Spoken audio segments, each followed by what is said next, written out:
नमस्कार, स्वागत है आप सभी का सुबह 9 बजे की तमाम अहम खबरों के साथ। मैं हूं प्रीति। एक नजर हेडलाइंस पर। ब्रिटेन के मैनचेस्टर में धमाका, 19 की मौत, कई घायल। पुलिस ने इलाके को घेरा, प्रधानमंत्री ने की निंदा।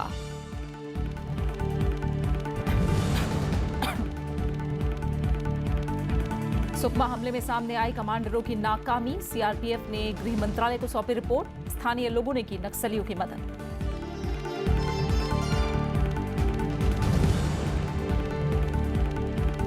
पश्चिम बंगाल में सीपीएम कार्यकर्ता और सुरक्षा बलों में झड़पें, 80 पुलिसकर्मियों समेत 200 घायल। वाम दलों का राज्यव्यापी बंद आज।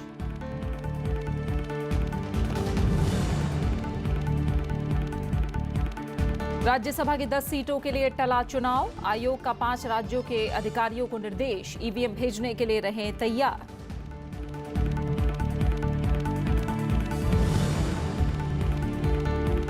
बैंकों का एनपीए पहुंचा 8 लाख करोड़ के पार, आरबीआई करेगा निगरानी समिति का पुनर्गठन, नए सदस्य जोड़ने का प्रस्ताव। और बुलेटिन की शुरुआत करेंगे अभी तक की सबसे बड़ी खबर के साथ। ब्रिटेन के मैनचेस्टर में एक एरेना में हुए धमाके में 19 लोग मारे गए हैं, बड़ी तादाद में लोग जख्मी हुए हैं। चश्मदीदों के मुताबिक उन्होंने 2 तेज धमाकों की आवाजें सुनी हैं। ये धमाके एरेना की टिकट खिड़की के करीब हुआ। धमाकों के बाद चारों तरफ अफरा तफरी का माहौल है। धमाके के बाद एरेना को खाली करा लिया गया। पुलिस ने पूरे इलाके को कब्जे में ले लिया है। लोगों से इलाके से दूर रहने की अपील की गई है। धमाके की वजह अभी साफ नहीं हो सकी है। पॉप गायिका एरियाना ग्रांडे की प्रवक्ता के मुताबिक वो सुरक्षित हैं। एरेना के नीचे मैनचेस्टर विक्टोरिया स्टेशन से रेल सेवाओं को रद्द कर दिया गया है। यहां उत्तरी रेलवे ने अपनी वेबसाइट पर लिखा है कि मैनचेस्टर विक्टोरिया के करीब एक घटना होने से सभी आपातकालीन सेवाएं वहां लगा दी गई हैं, जिसके परिणाम स्वरूप सभी लाइनों को बंद किया जा रहा है। फिलहाल पुलिस इसे आतंकी घटना मानकर चल रही है। हमले की अमेरिका समेत दुनिया भर में निंदा हो रही है। प्रधानमंत्री नरेंद्र मोदी ने हमले की कड़ी निंदा करते हुए इसे कायरतापूर्ण करार दिया है। At around 10:33 p.m. we received reports of an explosion at Manchester Arena in the city centre. This was at the conclusion of the Ariana Grande concert. Currently we have 19 people confirmed to have lost their lives in the explosion and around 50 casualties that are being treated at 6 hospitals across Greater Manchester. और अब कुछ और अहम खबरों का। CRPF ने गृह मंत्रालय को सुकमा नक्सली हमले से जुड़ी रिपोर्ट सौंपी है। इसमें उन परिस्थितियों का जिक्र किया गया है जिसमें छत्तीसगढ़ के सुकमा जिले में बीते महीने नक्सलियों के हमले में 25 जवान शहीद हुए थे। रिपोर्ट में नक्सलियों के संसाधन जुटाने के खिलाफ जमीन पर कमांडरों की स्पष्ट नाकामी की बात की गई है। साथ ही बताया गया है कि कैसे नक्सली सीआरपीएफ के गश्ती दल की गतिविधियों पर नजर रख पाए, जिससे 24 अप्रैल को सुकमा में बुर्गपाल के नजदीक इस घटना को अंजाम दिया गया। रिपोर्ट में घटना का पूरा ब्यौरा दिया गया है और कहा गया है कि नक्सलियों ने गश्ती दल को निशाना बनाने में स्थानीय लोगों की मदद ली।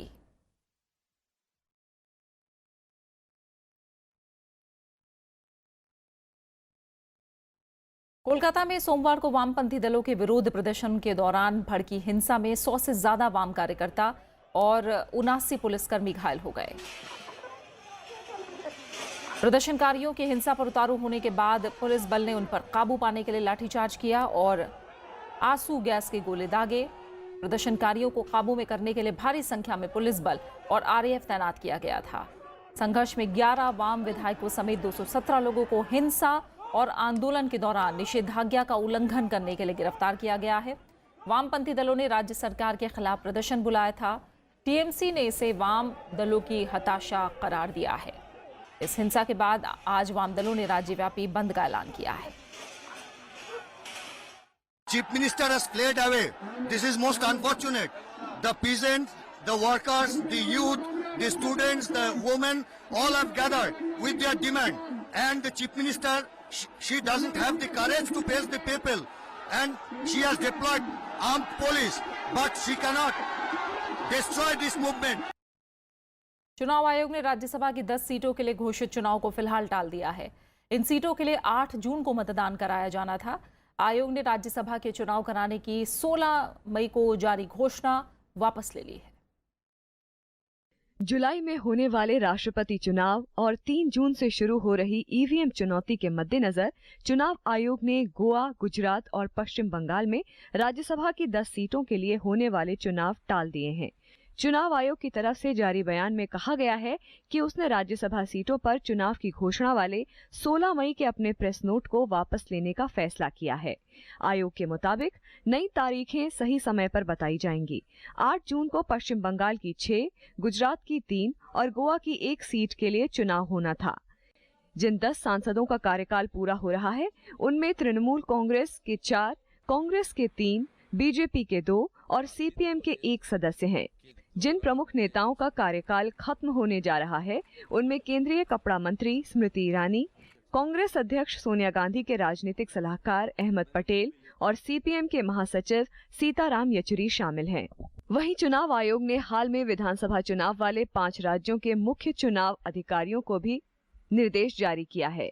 आयोग ने पत्र लिखकर उत्तर प्रदेश, उत्तराखंड, पंजाब, गोवा और मणिपुर के मुख्य चुनाव अधिकारियों को ईवीएम मशीन भेजने के लिए तैयार रहने को कहा है। माना जा रहा है कि चुनाव आयोग का यह कदम ईवीएम मशीनों की जांच के लिए दी चुनौती को ध्यान में रखते हुए उठाया गया है।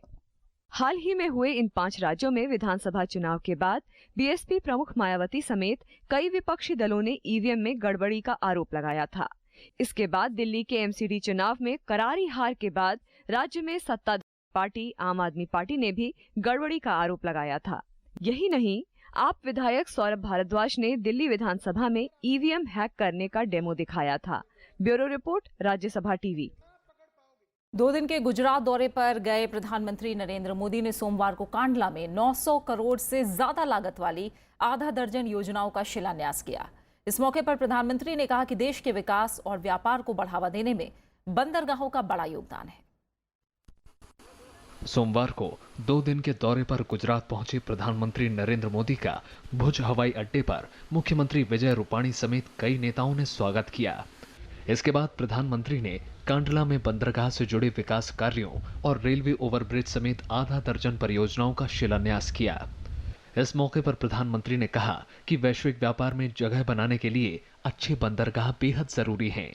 अगर भारत को इस वैश्विक अर्थव्यवस्था का लाभ उठाना है, विश्व व्यापार में भारत ने अपनी जगह पक्की करनी है, तो भारत के पास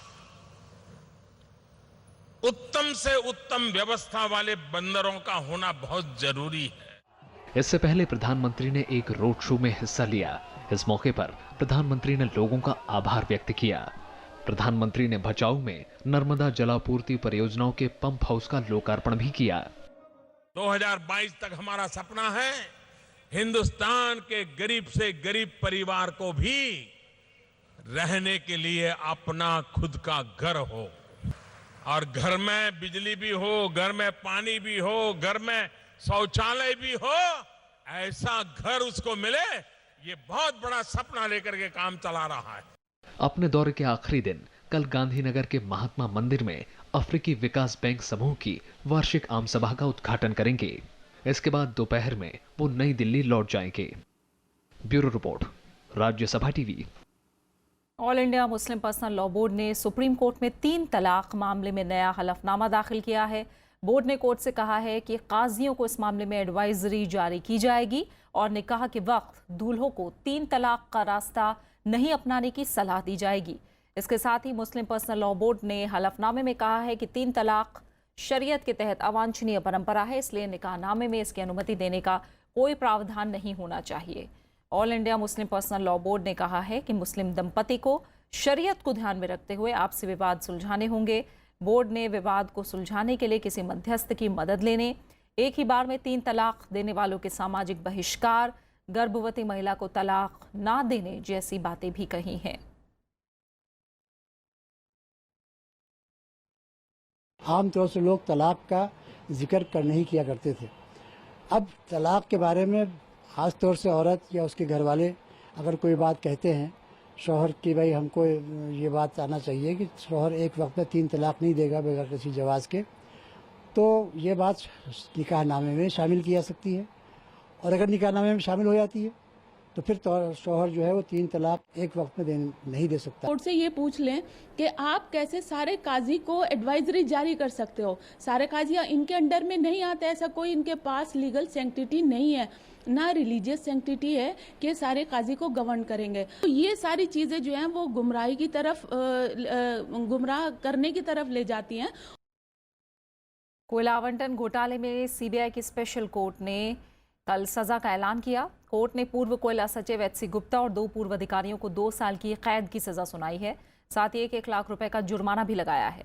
इसके अलावा इस मामले में दोषी पाई गई private firm Kamal sponge steel and power limited पर भी 1 करोड़ रुपए का जुर्माना लगाया है। वहीं कंपनी के मैनेजिंग डायरेक्टर पवन कुमार अहलुवालिया को 3 साल की जेल की सजा सुनाई गई है और 30 लाख का जुर्माना लगाया है। दिल्ली हाईकोर्ट ने कल पूर्व दूरसंचार मंत्री दयानिधि मारन, उनके भाई कलानिधि मारन से सीबीआई की याचिका पर जवाब मांगा है। विशेष अदालत ने सेलमेक्सिस रिश्वत मामले में मारन बंधुओं समेत सभी आरोपियों को बरी कर दिया था। इस फैसले को सीबीआई ने हाईकोर्ट में चुनौती दी है। मामले की अगली सुनवाई 29 अगस्त को होगी। प्रवर्तन निदेशालय भी मारन बंधुओं और अन्य को मनी लॉन्ड्रिंग मामले में बरी किए जाने के फैसले को चुनौती दे चुका है। बाबरी मस्जिद विध्वंस मामले में सीबीआई की विशेष अदालत में अगली सुनवाई 24 मई को होगी।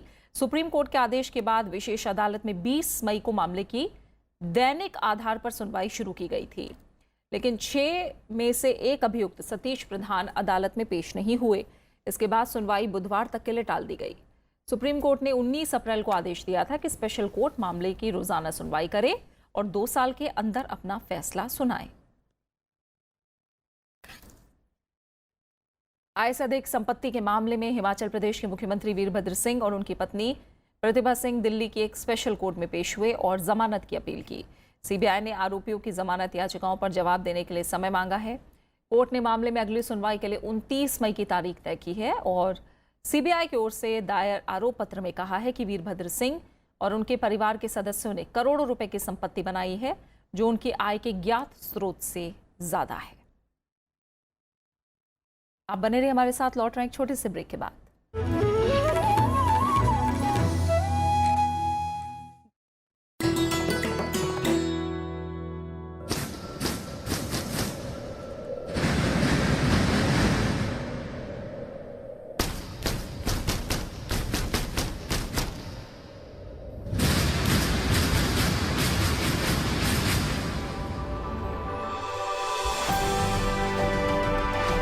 Nelson Rolihlahla Mandela, affectionately known as Madiba, was South Africa's first democratically elected president, an international peacemaker and statesman, and a Nobel Peace Prize winner.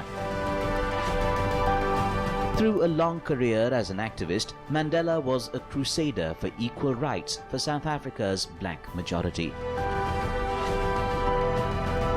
Having undergone frequent imprisonment, in 1964, Mandela was sentenced to life in jail. Charged with sabotage, treason, and violent conspiracy, he narrowly escaped the gallows. He was released in 1990, having initiated talks with South African President de Klerk towards ending apartheid in the country. Mandela was awarded the Nobel Prize for Peace in 1993 for his efforts.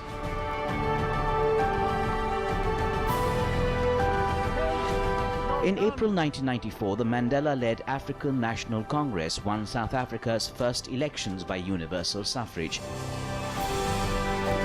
And Mandela was sworn in as president of the country's first multi-ethnic government. Nelson Rolihlahla Mandela. He retired from the presidency in 1999 and from public life in 2004. Nelson Mandela died on December 5, 2013 from a recurring lung infection.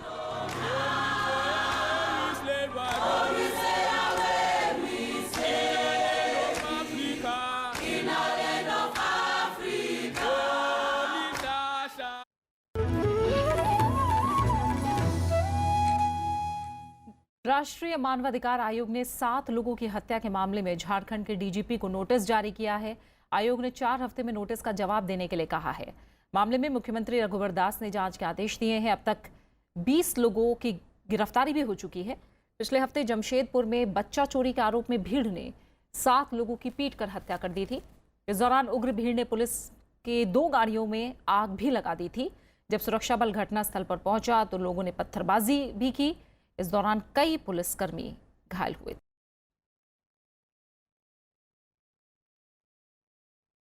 वित्त मंत्री ने अफ्रीकी देशों के साथ बेहतर संबंधों को बढ़ावा देने पर जोर दिया है। उन्होंने ये भी कहा कि भारत किसी भी देश पर भागीदारी के लिए दबाव नहीं बनाता। अरुण जेटली ने कहा कि भारत अफ्रीका मिलकर दुनिया का भविष्य तय करने में अहम भूमिका निभा सकते हैं। अफ्रीकी देशों के साथ रिश्ते मजबूत करने का रास्ता साफ करते हुए वित्त मंत्री अरुण जेटली ने कहा है कि भारत अफ्रीका भागीदारी आपसी रजामंदी पर आधारित है। उन्होंने कहा कि भारत किसी पर भागीदारी नहीं थोपता। उन्होंने कहा कि भारत के साथ गठबंधन में भागीदारी ये तय करने के लिए स्वतंत्र होता है कि उसके लिए क्या सही है। India was the 4th largest investment with 45 projects in 2015 after the United States, United Kingdom and the United Arab Emirates. सोमवार को वित्त मंत्री अफ्रीकी विकास बैंक समूह की 92वीं वार्षिक बैठक में शामिल हुए। आपसी सहयोग बढ़ाने पर जोर देते हुए अरुण जेटली ने कहा कि भारत अफ्रीका की भागीदारी से दुनिया के भविष्य का नया स्वरूप तय हो सकता है। But the India-Africa partnership provides limitless possibilities. If India is the bright spot in the world's economy, Africa is also not far behind. In 2015, Africa was the second fastest growing region in the world after East Asia. अफ्रीकी देशों में भारत के निवेश की तुलना चीन से करते हुए वित्त मंत्री ने कहा कि भारत अफ्रीकी देशों के सबसे अहम निवेशकों में से एक है। उन्होंने बताया कि 2003 से 2008 तक अफ्रीकी परियोजना में भारतीय निवेश 3.3% था, जो 2008 से 2015 के बीच 6.1% तक पहुंच गया, जबकि चीन निवेश 4.9% से घटकर 3.3% पर आ गया है। ये पहला मौका है जब यह बैठक भारत में हो रही है।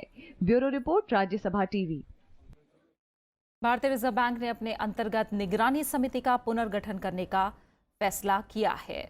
आरबीआई फंसे कर्ज की समस्या से निपटने के लिए अध्यादेश लागू करना चाहता है। इसी के मद्देनजर ये फैसला लिया गया है।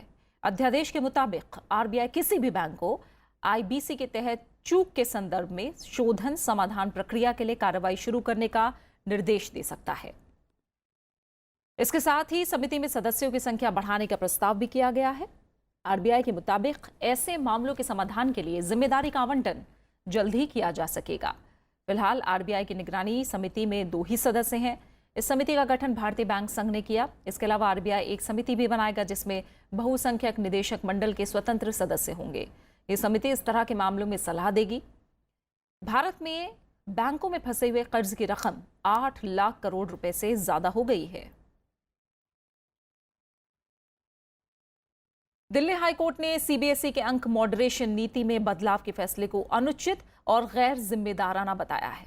कोर्ट ने कहा कि केंद्रीय माध्यमिक शिक्षा बोर्ड के इस फैसले से छात्रों पर गहरा असर पड़ेगा। कोर्ट ने सीबीएसई से यह भी पूछा है कि इस फैसले को अगले शैक्षणिक सत्र से क्यों नहीं लागू किया जा सकता, क्योंकि जल्द ही 2016-17 के जिन छात्रों ने परीक्षा दी है उनके नतीजे आने वाले हैं। दिल्ली हाईकोर्ट ने सीबीएसई से इस मामले की सुनवाई के लिए कल तक जवाब मांगा है। पिछले महीने सीबीएसई ने एक अहम फैसले में अंक मॉडरेशन नीति को खत्म करने का ऐलान किया था, जिसके तहत छात्रों को मुश्किल सवालों के लिए ग्रेस अंक दिए जाते रहे हैं।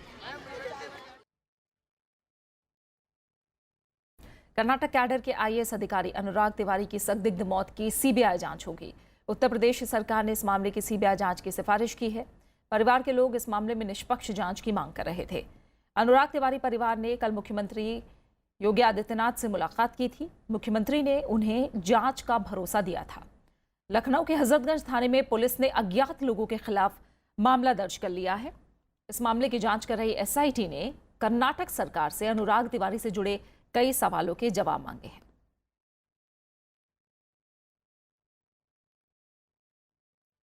रेल मंत्री सुरेश प्रभु ने कल वीडियो कॉन्फ्रेंसिंग के जरिए तेजस एक्सप्रेस ट्रेन को हरी झंडी दिखाकर मुंबई से गोवा के लिए रवाना किया। टीवी, एलईडी और वाईफाई जैसी अत्याधुनिक सुविधाओं से लैस इस ट्रेन की हर बोगी में 78 सीट की क्षमता के साथ ही 12 एसी चेयर कार होंगी। ये ट्रेन हफ्ते में 5 दिन चलेगी। तेजस का किराया शताब्दी एक्सप्रेस से 20% ज्यादा होगा। ट्रेन में सफर के दौरान यात्रियों को खाना ऑर्डर करने की सुविधा भी दी गई है। एग्जीक्यूटिव श्रेणी का किराया भोजन के साथ 2,680 रुपए होगा। बिना खाने के किराया 2,525 रुपए होगा। एसी चेयर कार के लिए भोजन समेत किराया 1,280 रुपए और बगैर भोजन के 1,155 रुपए तय किया गया है। ये ट्रेन 200 किलोमीटर प्रति घंटे की रफ्तार से चलने में सक्षम है, लेकिन रेल पटरियों को देखते हुए फिलहाल ये 160 किलोमीटर प्रति घंटे की रफ्तार से चलेगी। 8 दिन की यात्रा के दूसरे दौर में सोमवार को अमेरिकी राष्ट्रपति डोनाल्ड ट्रंप इजराइल पहुंचे। तेल अवीव में उन्होंने इजराइल और फिलिस्तीन के बीच विवाद खत्म करने को लेकर प्रतिबद्धता जताई। इजराइल में भी राष्ट्रपति ट्रंप के निशाने पर ईरान रहा। रियाद की एक यात्रा के बाद इजराइल पहुंचे अमेरिकी राष्ट्रपति डोनाल्ड ट्रंप ने पश्चिम एशिया में स्थायी शांति की वकालत की। उन्होंने ईरान से आतंकवादियों के साथ सहयोग बंद करने की बात कही। राष्ट्रपति ट्रंप ने कहा कि तेहरान को कभी परमाणु हथियार हासिल नहीं करने दिया जाएगा। ट्रंप ने कहा कि वो सऊदी अरब में अरब जगत के नेताओं से मिले और आतंकवाद के खिलाफ लड़ाई में ऐतिहासिक समझौतों तक पहुंचे। These leaders voiced concerns we all share about ISIS, about Iran's rising ambitions and rolling back its gains, and about the menace of extremism that has spread through too many parts of the Muslim world. I'm encouraged that they pledge cooperation to confront terrorism and the hateful ideology that drives it so hard. Israeli प्रधानमंत्री Benjamin Netanyahu ने अमेरिकी राष्ट्रपति का स्वागत करते हुए उनके दौरे को ऐतिहासिक बताया। I want you to know how much we appreciate the change in American policy on Iran, which you enunciated so clearly just an hour ago. I want you to know how much we appreciate your bold decision to act against the use of chemical weapons in Syria. And I want to tell you also how much we appreciate the reassertion of American leadership in the Middle East. Israel के बाद राष्ट्रपति Trump का अगला पड़ाव रोम और Vatican होगा, जहां वो पोप से मुलाकात करेंगे। इसके बाद वो रोम से ब्रसल्स जाएंगे, जहां वो यूरोपीय संघ और यूरोपीय परिषद के नेताओं से मुलाकात करेंगे। ट्रंप ब्रसल्स के G7 बैठक के लिए सिसिली जाएंगे। Bureau report, Rajya Sabha TV. इससे पहले सऊदी अरब में अमेरिकी राष्ट्रपति ट्रंप ने कहा कि दुनिया के कई देश आतंकवाद से पीड़ित हैं। इससे मध्य पूर्व से लेकर भारत और रूस जैसे देश भी प्रभावित हो रहे हैं। रविवार को सऊदी अरब की राजधानी रियाद में मुस्लिम देशों के नेताओं को संबोधित करते हुए ट्रंप ने कहा कि धर्म के नाम पर आतंकवाद का खेल अब खत्म होना चाहिए। सम्मेलन में पाकिस्तानी प्रधानमंत्री नवाज शरीफ समेत करीब 50 देशों के नेता मौजूद थे। अरब इस्लामिक अमेरिका सम्मेलन को संबोधित करते हुए अमेरिकी राष्ट्रपति डोनाल्ड ट्रंप ने मुस्लिम देशों के नेताओं से आतंकवाद खत्म करने की अपील की। करीब 50 मुस्लिम देशों के नेताओं के बीच ट्रंप ने कहा कि कुछ देश आतंकवाद को बढ़ाने में मदद कर रहे हैं।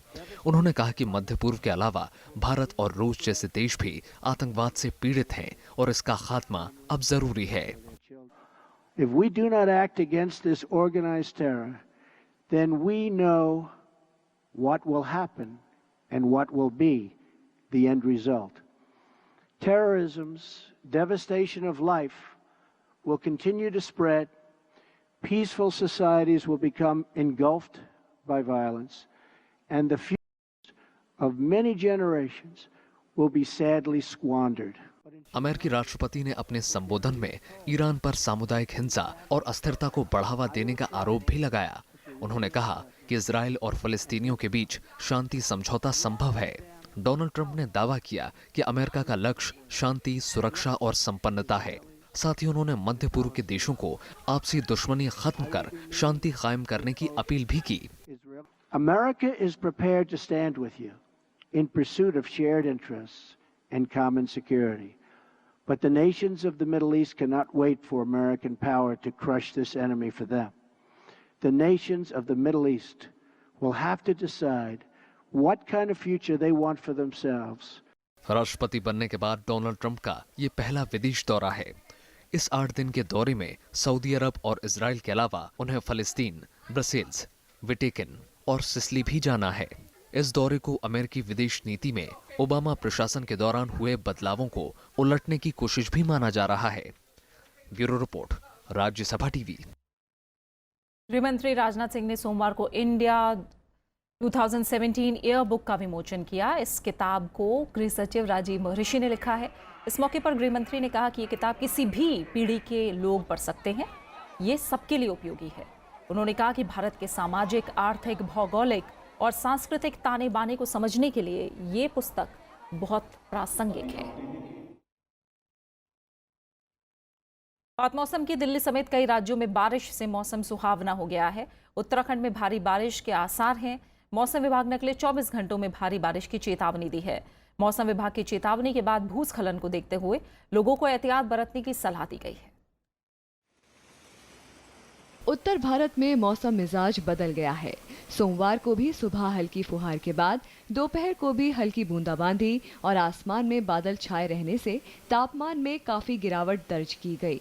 हवा में ठंडक काफी राहत देने वाली रही। राजस्थान के कई हिस्सों में बारिश हुई, जिससे लोगों को गर्मी से राहत मिली। पंजाब और हरियाणा में भी बारिश से मौसम सामान्य हो गया है। उत्तराखंड में भारी बारिश के असर हैं। मौसम विभाग ने अगले 24 घंटों में भारी बारिश की चेतावनी दी है। मौसम विभाग ने खासकर उत्तरकाशी, चमोली, रुद्रप्रयाग, नैनीताल, पिथौरागढ़ के लिए अलर्ट भी जारी किया है। ये जिले चारधाम यात्रा से जुड़े हुए हैं। खासकर गढ़वाल के जिलों में बारिश के चलते मौसम विभाग ने चारधाम यात्रा मार्ग के लिए फिर अलर्ट जारी किया है और लोगों को सावधान रहने के लिए कहा है। बागेश्वर से कोटद्वार लौट रही एक बस पर बड़ी चट्टान टूटकर गिर गई, जिससे 5 महिलाओं की मौत हो गई।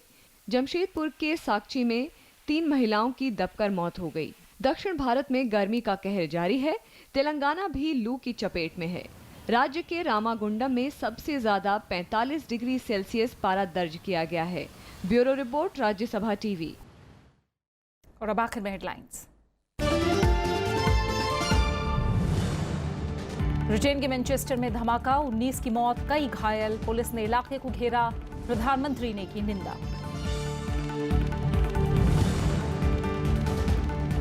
सुकमा हमले में सामने आई कमांडरों की नाकामी। सीआरपीएफ ने गृह मंत्रालय को सौंपी रिपोर्ट। स्थानीय लोगों ने की नक्सलियों की मदद। पश्चिम बंगाल में सीपीएम कार्यकर्ता और सुरक्षा बलों में झड़पें। 80 पुलिसकर्मियों समेत 200 घायल। वामदलों का राज्यव्यापी बंद आज।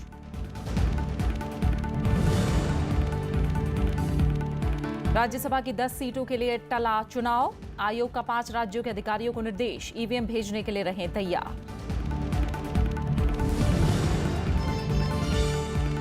बैंकों का एनपीए पहुंचा 8 लाख करोड़ के पार। आरबीआई करेगा निगरानी समिति का पुनर्गठन, नए सदस्य जोड़ने का प्रस्ताव। और फिलहाल इस बुलेटिन में इतना ही। आगे आप देख सकते हैं देश देशांतर। नमस्कार।